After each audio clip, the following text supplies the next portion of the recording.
요한계시록 2장 18절부터 29절까지 말씀.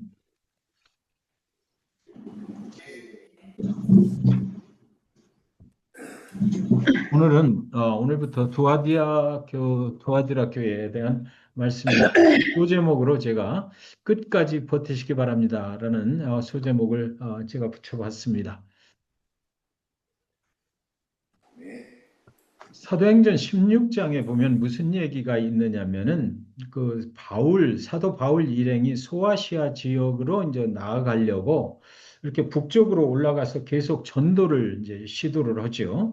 할 때 성령께서 그들의 길을 막았다라는 이야기가 나옵니다. 여기를 가도 안 되고 저기를 가도 안 되고 그들이 그 하나님을 위해서 일을 하는데 성령께서 그들의 나아가는 길을 막았던 적이 있습니다. 그리고 그들의 길을 어디로 유럽으로 마게도냐 쪽으로 인도를 하셔요. 마게도냐의 길이 열리는 것입니다. 그래서 마게도냐를 지나서 빌립보에 이르러서 사도 바울이 어디로 갈까 하고 마땅한 곳이 없어서 강가에 앉아서 기도하면서 지나가는 사람들을 하나씩 붙잡고 말씀을 가르치는데 그때 그 모여든 사람들 중에 한 비즈니스를 하는 여인네가 있었어요. 그 사람의 이름이 루디아였습니다. 그 루디아는 뭘 하는 사람이냐면 자주색 옷감 장수였던 것입니다. 그러니까 옷감에 염색을 해가지고 그것을 팔아서 수입을 얻는 그런 비즈니스 우먼 여자였던 것이에요. 그 자주색 옷감 장수 루디아가 사도 바울이 전하는 말씀을 그 자리에서 그날 듣다가 하나님의 깊은 은혜를 받아서 사도 바울을 이제 동역하면서 그를 돕기 시작합니다. 그리고 나서 그 빌립보에 교회를 세우게 되었던 것이에요. 그러니까 그 루디아가 하나님의 은혜를 받고 말씀의 은혜를 받아서 그 빌립보라는 지역에 최초의 하나님의 교회를 세우게 됐던 것이죠. 그리고 그 루디아의 고향이 바로 오늘 본문에 나오는 두아디라였던 것입니다. 그래서 두아디라 교회도 이 루디아에 의해서 개척이 되었을 것이다라는 그런 추측을 신학자들이 하게 되는 것입니다. 여러분, 성경 속에서 이런 내용을 대하게 되면 굉장히 우리의 마음이 뜨거워지지 않습니까? 저는 굉장히 참 이 내용을 보면서 감개무량한 생각이 들더라고요. 여기도 막혀요. 저기도 막히고 인생의 길이 막혀서 어찌하여야 할까라고 하고 있을 때에 하나님은 그의 길을 한쪽으로 열어주셨는데 그것이 바로 유럽이었어요. 그래서 또 유럽에 들어가서도 마땅한 곳을 찾지를 못해서 강가에 앉아서 기도할 때에 지나가는 사람들을 붙잡고 거기서 그냥 말씀을 가르치고 있을 때에 하나님의 사람을 거기서 만나게 됐다라는 것입니다. 하나님이 미리 준비하셨던 그런 사람을 만나게 하셨고 그를 통해서 하나님의 교회가 개척이 된다라는 것이죠. 그 지역이 그 교회로 인해서 이제 예수의 복음이 증거하게 되었다는 이런 이야기인데 이런 이야기를 읽으면 정말 우리를 이 뭐 영혼이 막 설레게 되는 것입니다. 이러한 사실이 오늘 황폐해진 이런 믿음의 언덕 위에 서서 어디로 가야 할지 아니면 내가 가고 있는 이 길이 정말 하나님이 원하시는 길일지를 하나님께 묻고 있는 저와 여러분을 부르시는 주님의 음성으로 들리는 것 같지 않습니까? 두아디라 교회는 그렇게 그런 사람들을 통해서 두아디라의 개척이 되었던 것이다라는 것이죠. 여러분, 두아디라 교회는 참 좋은 교회였습니다. 날로 성장하는 교회였어요. 그런데 어느 날부터 두아디라 교회에 이세벨이라고 하는 그 이단 사상을 따르는 자들이 들어왔던 것입니다. 두아디라는 상업이 굉장히 발달했던 그런 도시라고 하는데 그 지역에서 돈을 많이 번 사람들이 교회로 들어왔던 것이에요. 그러나 그들은 예수를 믿는 것이 아니라 이세벨이라는 바알과 아세라상을 믿고 따르는 우상 숭배자들이었던 것이죠. 이 이세벨에 대해서는 아마 다음 시간에 좀 더 자세하게 살펴보도록 했으면 좋겠습니다. 또한 두아디라 지역에서는 길드라고 하는 이런 상인들의 조직이 형성되어 있었는데 상업 도시니까 그 비즈니스 하는 사람들이 많이 있었던 것 같아요. 그래서 요즘도 그렇잖아요. 식당 뭐 하시는 분들은 그 연합 그 뭐 회의 같은 게 있잖아요. 세탁소 오시는 분들은 또 세탁소 그 협회라는 게 이런 길드라고 하는 상인들의 조직이 형성되어 있었는데 누구든지 그 길드에 가입을 하지 않으면 먹고 살기가 정말 힘든 그런 지역이었던 것입니다. 많은 성도들이 그래서 예배할 때, 교회에 와서 예배할 때는 하나님을 예배하고, 그런데 예배가 끝나고 세상으로 나아가서는 그 길드 모임에 나가서 바알과 아세라를 섬기고 그 신전에서 술을 마시고 음행을 저지르면서 살았던 것입니다. 아마 그들은 그렇게 하지 아니하면 그 사회 속에서 왕따를 당하니까 먹고 살 수가 없으니까 어쩔 수 없지 않은가라고 생각을 했을 것이에요. 하나님도 우리의 사정을 이해하시겠지 생각했을 것입니다. 이런 때 믿음을 온전히 지키는 사람들에게 닥치는 그 수모와 조롱이 상상이 되지 않습니까? 그런 세상에서 두아디라 교회 안에는 그런데 끝까지 세상과 결탁하지 않고 타협하지 않는 믿음을 지키려는 성도들이 있었다라는 것이죠. 주님께서 그 어려움 중에 있는 성도들에게 어떻게 말씀하시냐면 이렇게 말씀하십니다. 2장 19절 말씀 같이 한번 읽겠습니다. 시작. 내가 내 내가 내 사업과 사업과 사랑과 사랑과 믿음과 성김과 인내를 아노니 아노니 내 네 나중 나중 행위가 행위가 천금보다 천국보다 많도다. 많도다 그랬어요. 주님은 모든 것을 알고 계셨다라는 얘기죠. 사실 두아디라 지역은 이게 굉장히 작은 도시였습니다. 다른 교회들이 개척됐던 소아시아 지역의 다른 지역에 비하면 굉장히 작은 도시였어요.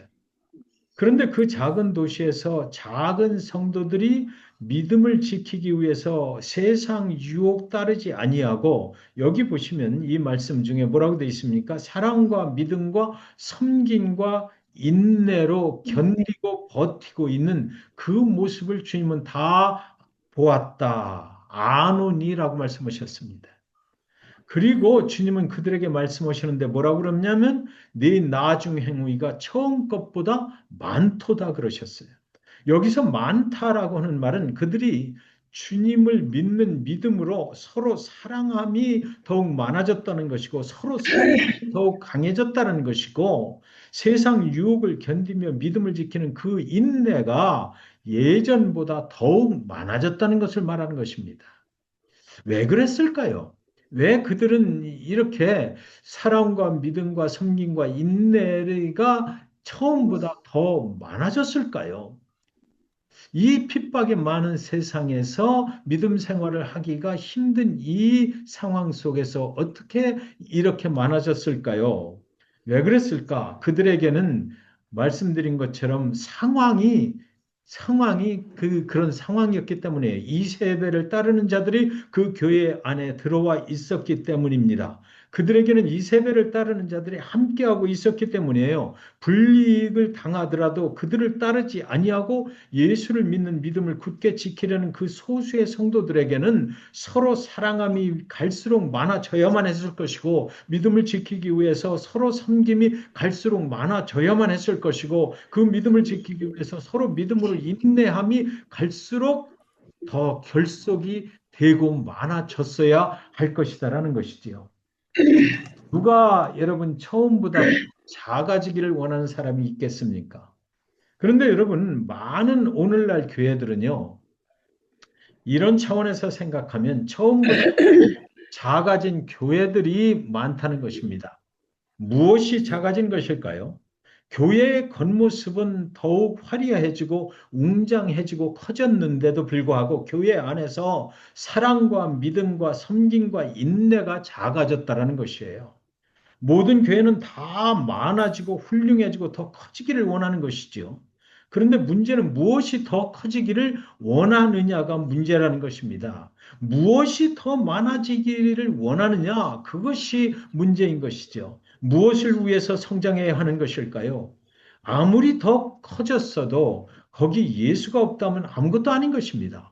아무리 화려하고 아무리 커졌다 하더라도 그 안에 믿는 성도들끼리 사랑함이 없고 믿음은 없고 섬김도 없고 인내가 더 작아졌다라고 그러면 그것은 커진 것이 아니죠. 더 작아진 것이에요. 무엇을 위해서 우리가 성장을 해야 하기를 원하는 것입니까? 아무리 더 커졌어도 거기 예수 그리스도 구원자 그분이 빠져버리면 아무것도 아니라고요. 아무리 양적으로 커졌어도 그 교회에 목사나 장로나 안수집사나 어떤 성도가 하나님과 사람 사이를 가로서서 자신의 영광을 드러내고 있다면 그 교회는 더 이상 교회라고 할 수 없는 것이고 그 교회는 아무리 화려하고 양적으로 커졌다 할지라도 커졌다라고 많아졌다라고 해서는 안 된다라는 것입니다.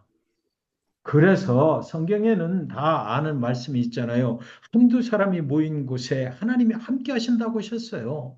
문제는 많아지는 것이 아니라 얼마나 진실한 믿음의 성도들이 모여 있는가, 그것이 문제라는 것이죠. 얼마나 그 안에 사랑과 믿음과 섬김과 인내가 있느냐라는 것이 문제라는 것입니다. 저와 여러분의 모임 가운데 하나님이 함께 하시는 그런 모임이 되시기를 주님의 이름으로 축원드립니다. 오늘날 많은 성도들조차도 아멘. 땅이 세상과 타협하고 세상을 따르면서 이중 생활을 하고 있고 우리가 그 유혹에 많이 노출되어 있고 그들을 따르지 아니함으로 수모와 조롱을 받게 된다 할지라도 우리는 진실하게 예수 그리스도를 구원자로 믿는 그 믿음 안에서 서로 사랑하고 서로 섬기고 서로 인내함이 날이 갈수록 더욱 많아지시기를 이 시간 다시 한번 주님의 이름으로 간절히 축원드리는 것입니다.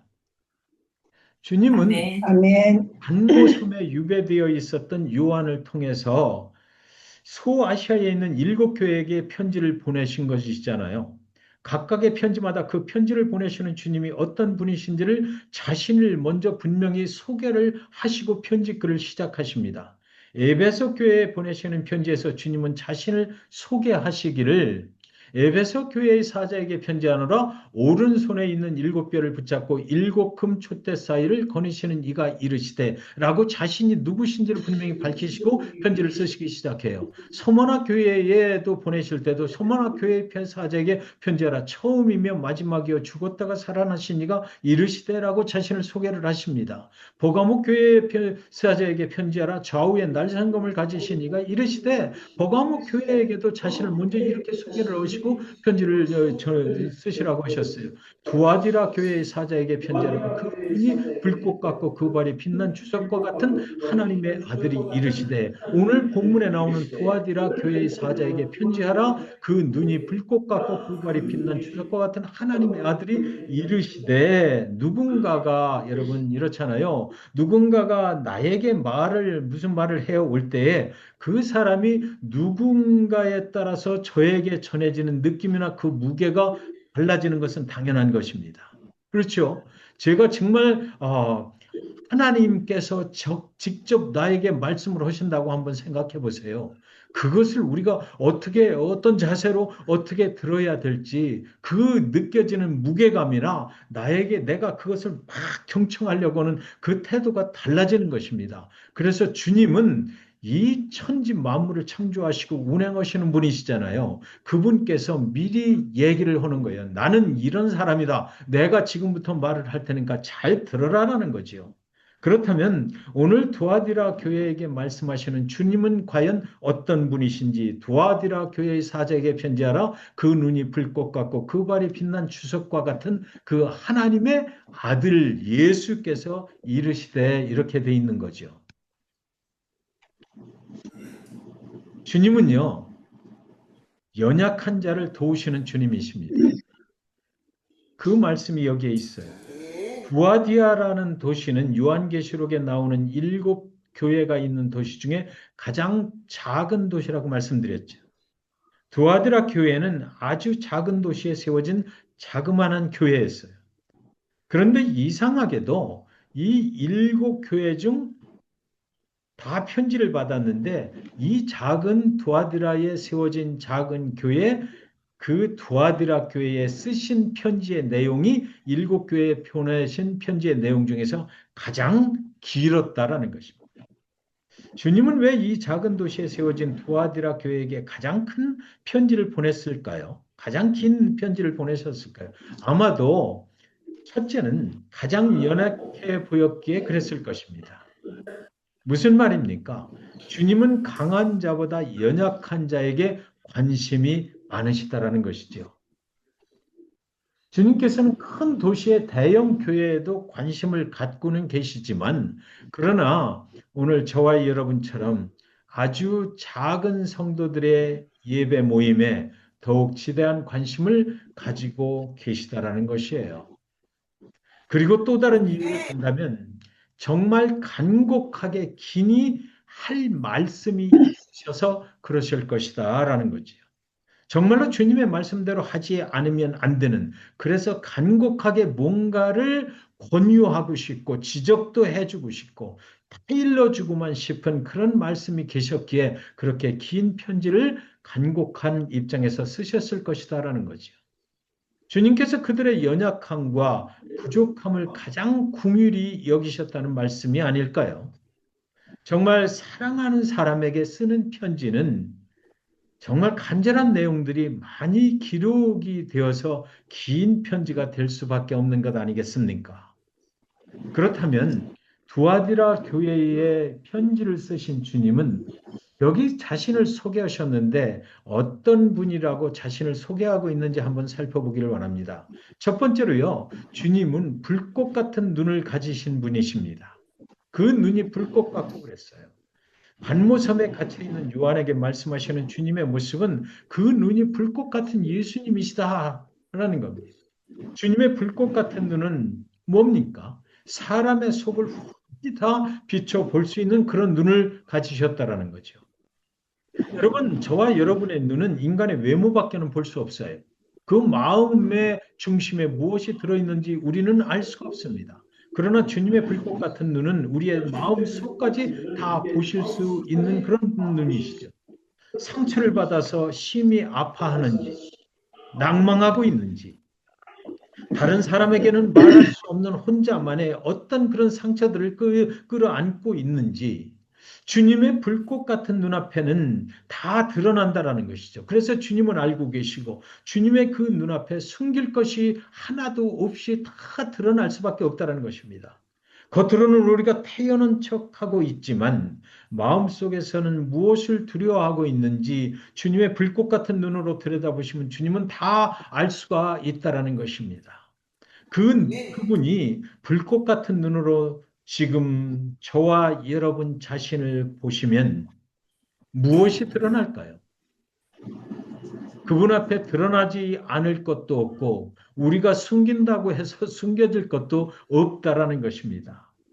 여러분, 인간의 연약함 중에 하나가 무엇입니까?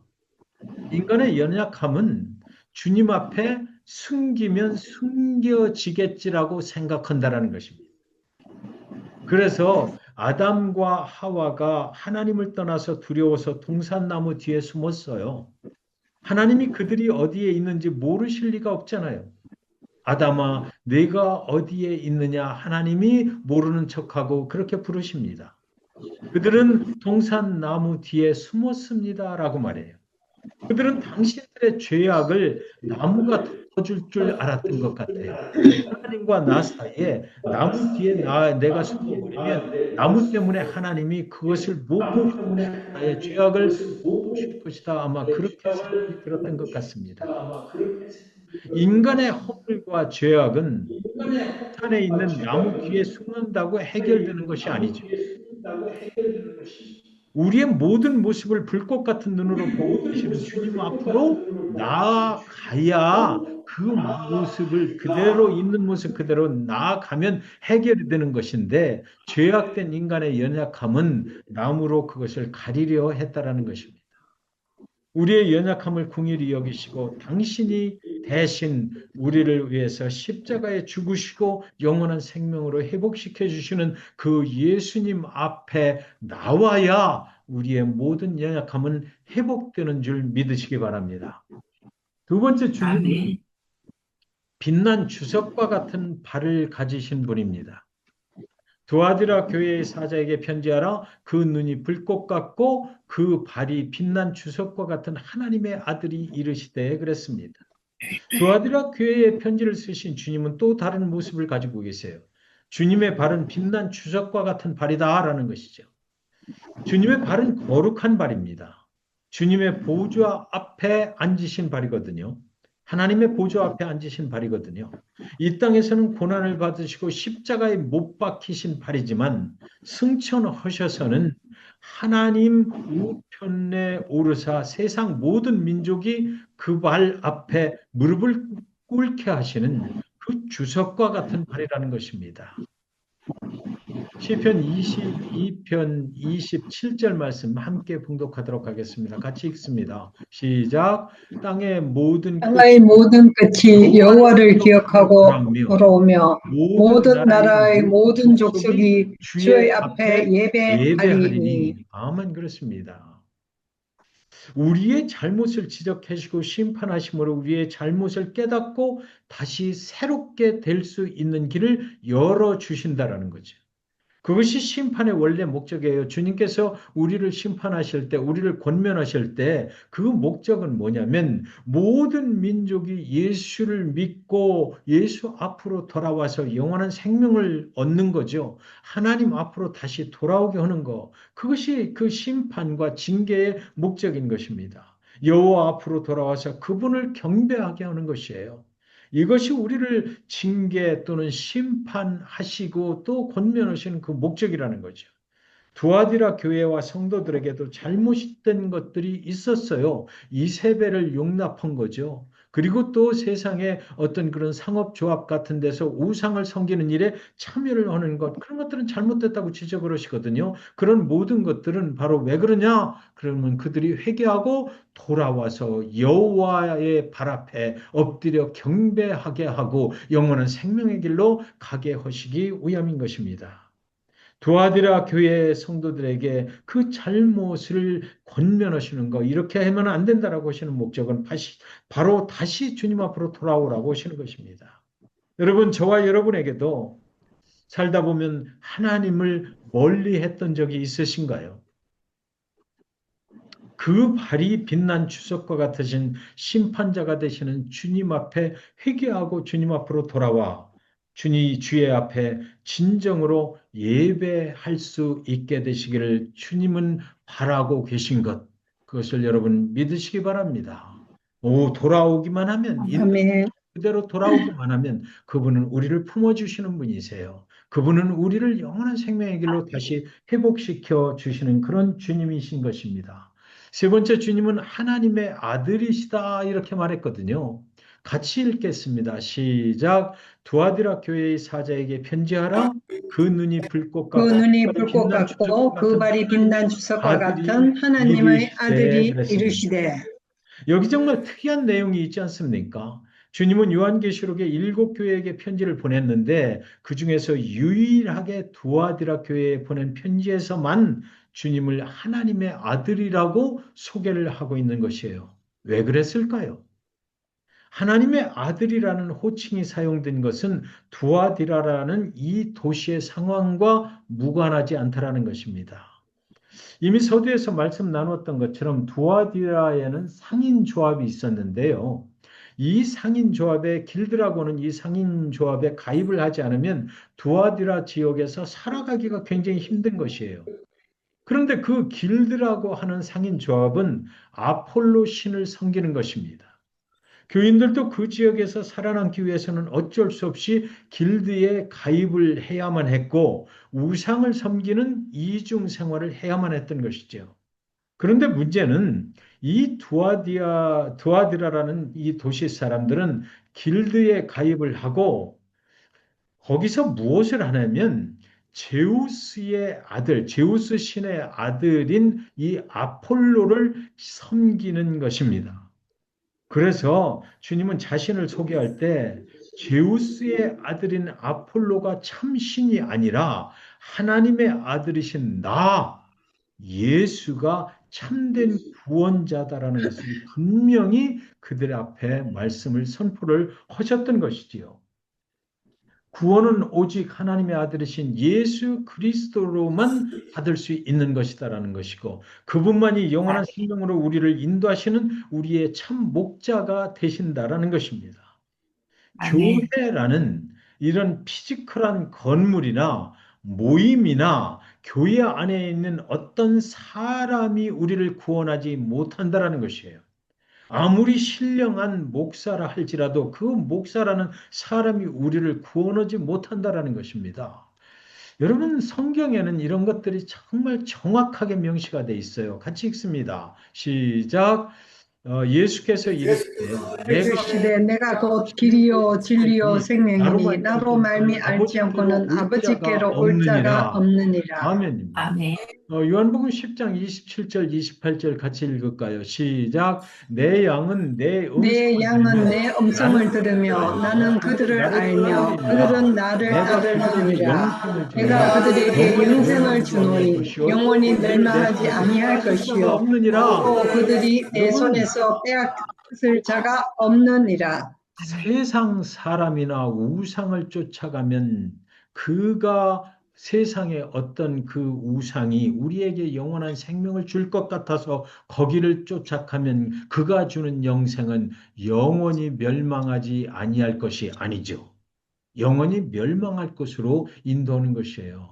그러나 예수 그리스도 그분은 영생을 주느니 그분이 우리에게 주시는 영생은 영원히 멸망하지 아니할 것이다라는 것입니다. 그리고 그 주님이 주시는 영생은 이 세상의 어떤 권세도 그것을 내 손에서 빼앗을 자가 없는 그런 영생을 주님께서 우리에게 주신다라는 것이에요.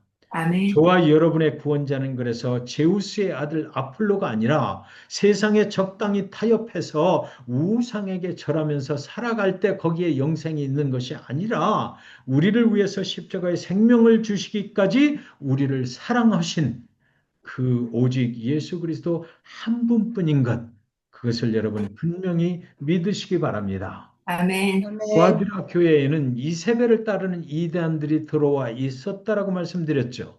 제우스의 아들 아폴로를 섬기는 자들도 교회 안에 들어와 있었어요.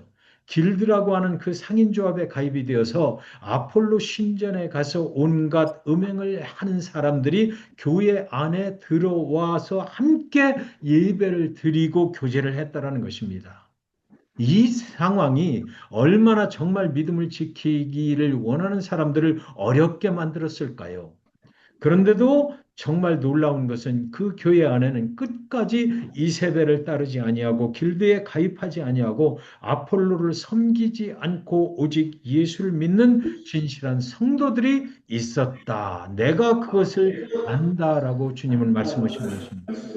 그들이 끝까지 믿음을 지키기 위해서 얼마나 힘들어하고 있는지 주님은 불꽃 같은 눈으로 다 보고 계셨다라고 말씀하셨어요. 수모와 조롱을 견디면서 믿음을 지키면서 사랑과 믿음과 섬김과 인내가 날로 많아지는 성도들의 모습을 불꽃 같은 눈으로 다 보고 계셨던 그 주님께서 그들을 내가 안다라고 위로하고 격려해 주시는 것입니다. 내가 다 보고 있고 내가 다 안다라고 위로해 주셔요. 그리고 한 가지를 권면을 더 하십니다. 그 말씀이 무엇입니까?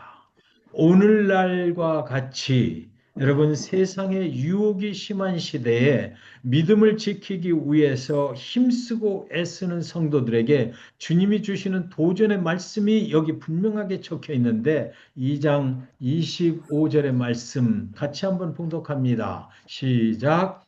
다만 다만 너희에게 있는 너희에게 것을 있는 내가 것을 올 때까지 내가 올 굳게 때까지 잡아라. 굳게 잡으라.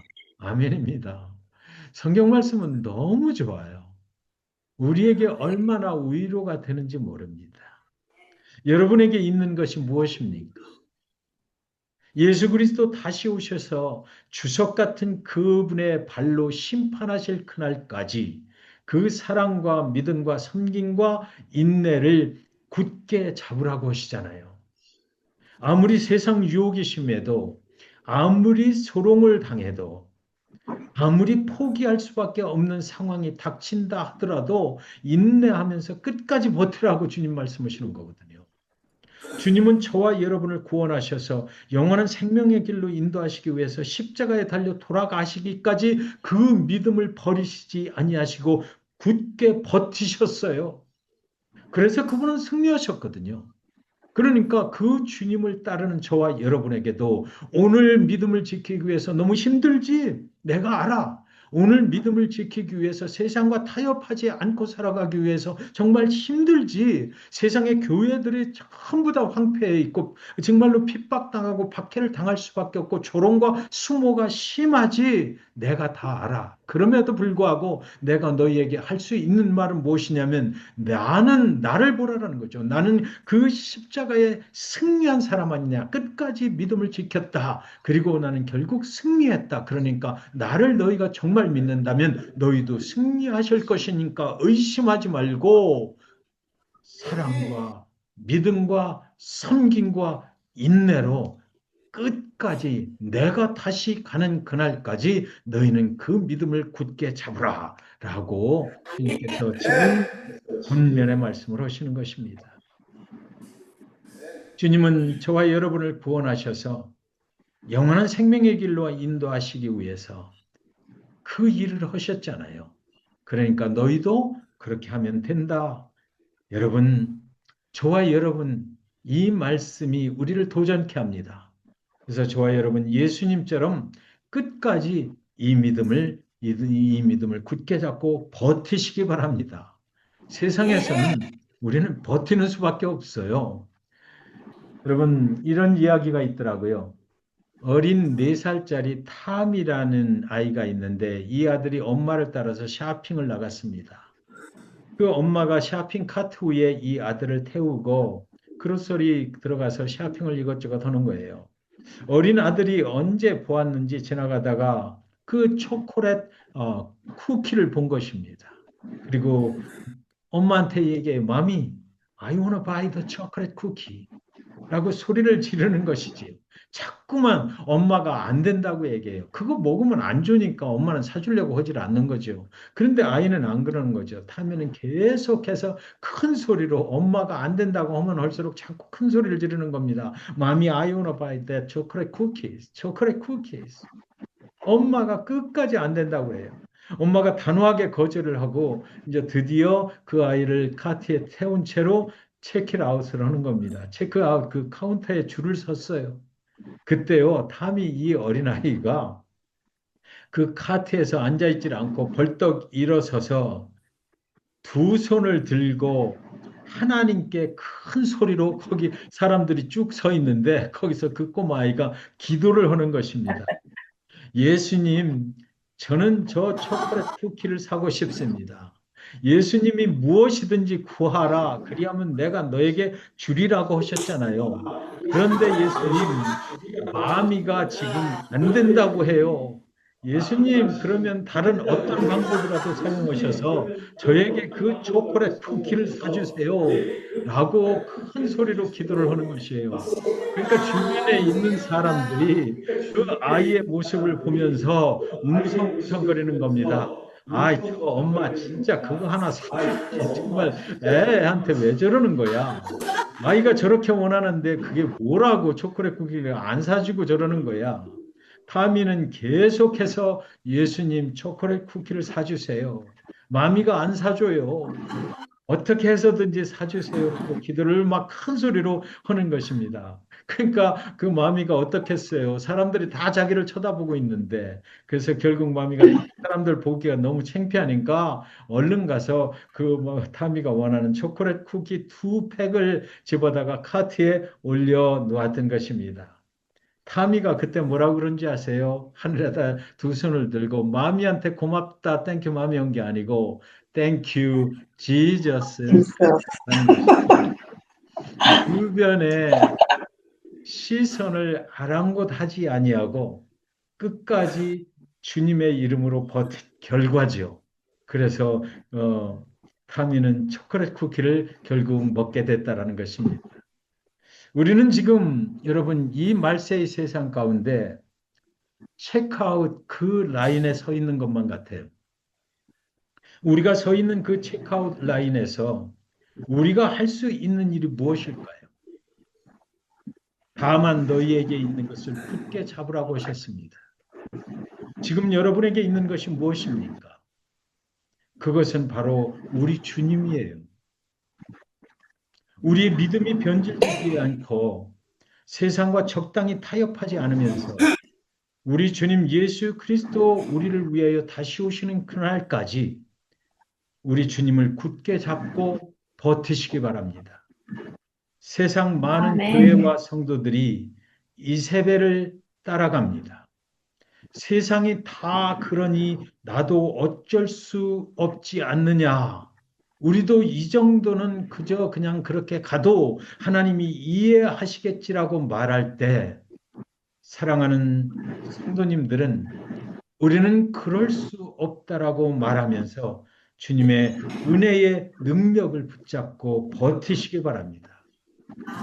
이 죄악이 관영한 세상에서 사단의 과 시험에 빠지지 않고 이 세상을 떠나는 정말 진정한 체크아웃을 통과해 나갈 때까지 사랑과 믿음과 섬김과 인내로 끝까지 잘 버티시는 저와 여러분 되실 수 있기를, 그래서 승리하시기를 주님의 이름으로 이 시간 간절히 축원드리는 것입니다. 아멘.